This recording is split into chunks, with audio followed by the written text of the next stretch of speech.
जरा सोचिए, आप किसी कंपनी में काम करने जाएं, लेकिन तनख्वाह लेने के बजाय उल्टा आप अपनी जेब से बॉस को पैसे दें ताकि वो आपको निकाल न दे।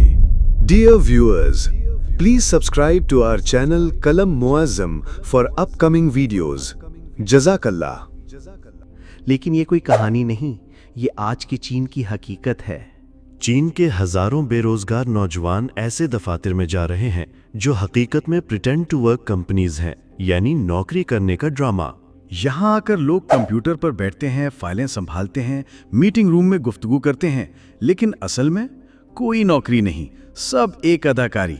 मिलिए शुइजो से, एक 30 साल नौजवान जिसका खाने का कारोबार पिछले साल नाकाम हो गया।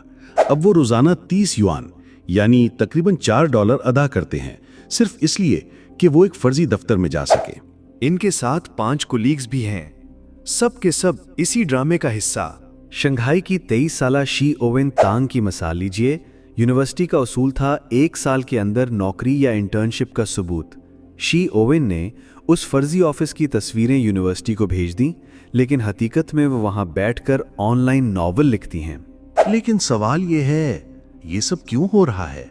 माहिरीन के मुताबिक ये चीन की सुस्त मईशत और बढ़ती बेरोजगारी का नतीजा है। जब नौकरी नहीं मिलती तो कुछ लोग कम से कम काम करने का माहौल खरीद लेते हैं।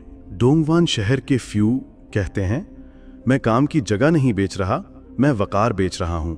ये यकीन दहानी कि आप बेकार शख्स नहीं।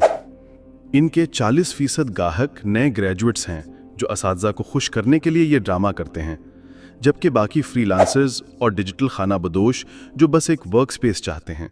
शुइजू अब अपना वक्त AI सीखने में लगा रहे हैं। उन्हें उम्मीद है कि इन महारतों से हकीकी नौकरी मिल जाएगी।